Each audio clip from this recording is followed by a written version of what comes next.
Saludos y bienvenidos a una nueva edición de este espacio de reflexión en el camino. Soy el reverendo Gamaliel Ortiz Guardiola, pastor de la primera iglesia cristiana Discípulos de Cristo Central en el pueblo de Bayamón. Y en esta ocasión queremos darle seguimiento a algo que habíamos hablado en la vez anterior, en la grabación anterior, acerca de los momentos, de los momentos y del valor de la visión que Jesús tenía sobre las mesas en las que se sentó a comer con la gente que lo invitaba. Y hacíamos alusión a dos mesas en dos relatos distintos del Evangelio de Lucas, cuando Jesús se encuentra con un recaudador de impuestos a quien Jesús le invita a seguirle, acepta la invitación de Jesús y se lo lleva para su casa y le hace un banquete, y allí en la mesa de la casa las autoridades religiosas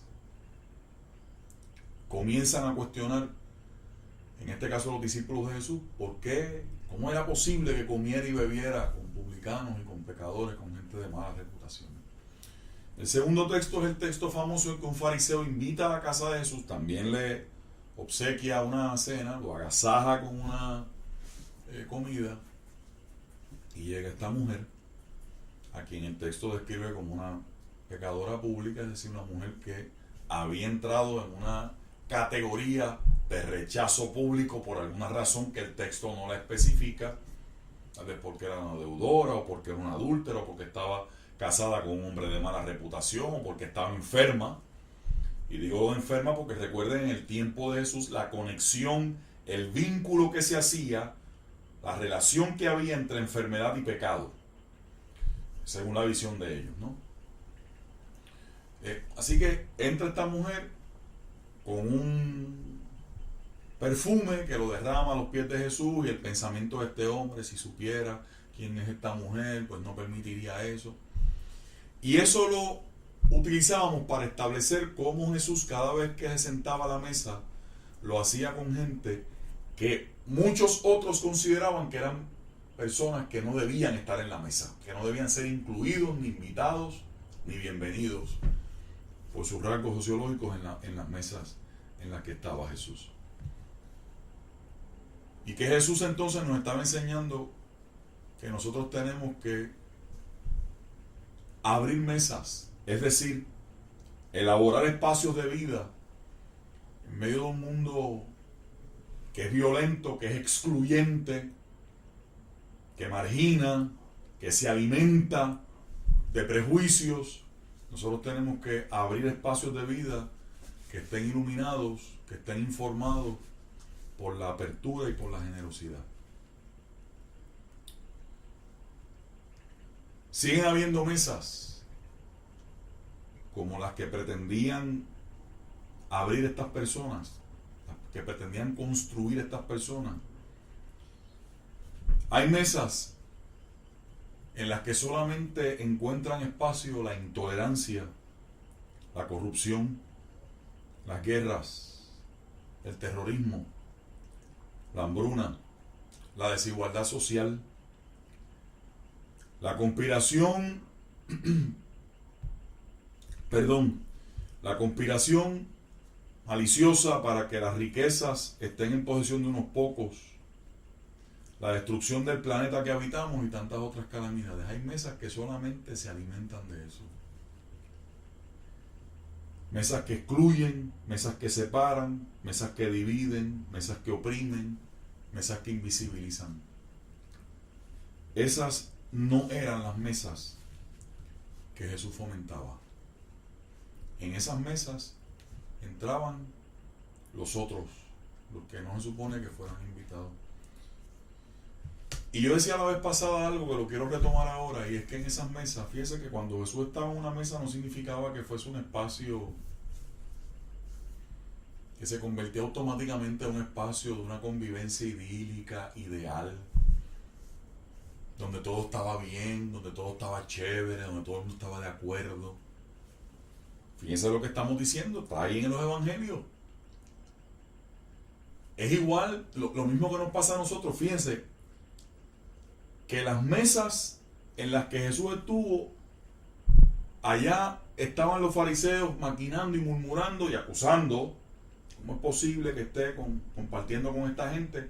Y en la otra mesa, en la del fariseo que entra la mujer, de la reputación que está de malas en público, el fariseo allá, si este supiera quién es esta, no le permitiría ese espacio. Fíjese bien que lo que nos están diciendo los evangelios es que en esas mesas en las que Jesús iba a fomentar ese tipo de espacio en el que Jesús recibía gente que estaba rota, seres humanos que estaban rotos, seres humanos que estaban descompuestos, seres humanos que estaban carentes de lo básico de la dignidad humana en una sociedad, que estaban con hambre y sed de justicia, con hambre y sed de dignidad, con hambre y sed de pertenencia, con hambre y sed de identidad. Hay mucha gente así en medio nuestro, ¿verdad que sí? Pues en esas mesas a las que llegaban esos seres humanos rotos, Jesús se dedicó a lo que era un espacio que algunos querían convertir en un espacio de desconexión y de distanciamiento. Jesús se dedicó a recomponer espacios de encuentro, a posibilitar espacios de convivencia. Seres humanos, personas que pertenecían a sectores que de otro modo jamás se hubieran cruzado. Ese punto de encuentro en el que se constituyó el propio Jesús de Nazaret, como ojalá que nos convirtamos tú y yo.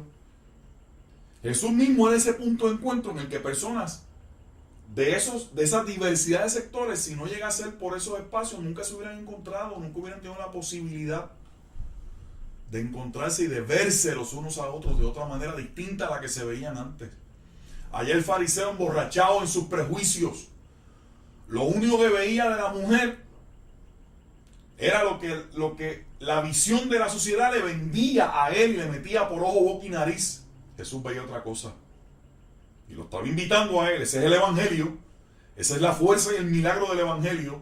Por eso creo en este evangelio. Jesús estaba invitándolo a él a ver otra cosa que él no había sido capaz de ver, a adquirir otra visión distinta a la que le habían vendido al hombre, aquel hombre. Esas mesas, fíjense bien, que no están exentas de desafíos muy serios, de bregas, de choques bravos, de roces duros. Miren, en nuestras familias, en nuestros lugares de trabajo, con nuestras amistades, con gente que amamos, con gente con la que lidiamos día a día, las mesas, es decir, la mesa como una metáfora, como un símbolo de los espacios de convivencia. Nuestras mesas no están exentas de conflictos, ni en nuestras propias familias. Fíjense cómo todas estas mesas apuntan a ese gran momento de la mesa del Señor, eso que llamamos la comunión, que lo agarramos la celebración de eso a partir del momento en que Jesús se sienta con los discípulos. Miren todas las cosas que están aquí en juego. La propia experiencia de la mesa de Jesús con los discípulos, ¿qué nos dice? ¿Quiénes estaban allí en esa mesa con Jesús?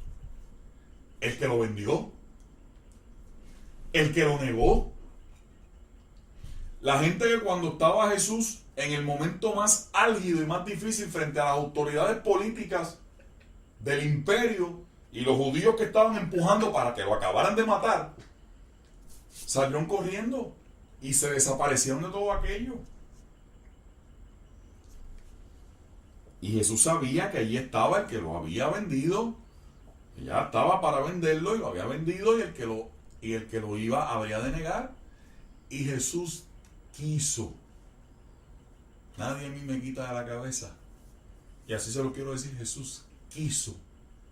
Y Jesús decidió conscientemente que esa gente iba a estar con él en la mesa. Jesús mismo decidió, quiso que ellos estuvieran allí. Porque eso es parte de nuestras mesas. Fíjense que las mesas donde participó Jesús no esconden la realidad de lo que es el mundo.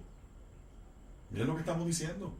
Las mesas en las que Jesús participó y lo que Él propició que ocurriera en ellas no esconden la realidad de lo que el mundo es. Jesús siguió creyendo que aún con eso era posible manejar la cosa, construir la realidad de una forma distinta, invertir en algo distinto. Asimismo, como en la mesa de la comunión, cuando el sacerdote o el ministro levantan lo que en algunas tradiciones la oblea, la hostia, y se habla de que partió el pan. Fíjense cómo Jesús, en esas mesas en las que se sentó a comer con la gente, llegaron también, como decíamos ahorita, seres humanos rotos, cuerpos rotos, mente rota. Y cuando terminaba el encuentro con Jesús en la mesa, así como en la comunión, si usted va a la iglesia o piensa en lo que estoy diciendo, ha ido a la iglesia, cuando vamos a la iglesia, al participar de la cena estamos hablando de un cuerpo, recordando un cuerpo roto, pero al mismo tiempo al participar de la mesa estamos haciendo la realidad y creyendo la realidad de un cuerpo nuevo que es la iglesia, el pueblo de Dios. Cada vez que Jesús se sentó en una mesa y llegaron esas personas rotas, Jesús se ocupó de que esos cuerpos rotos, esas personas rotas salieran como personas completas, personas compuestas, llegó un cuerpo roto, llegó una persona rota, sale una persona compuesta, sale una persona restaurada, cuerpos rotos, cuerpos restaurados, realidades rotas, realidades restauradas, por la acción de Jesús en la mesa.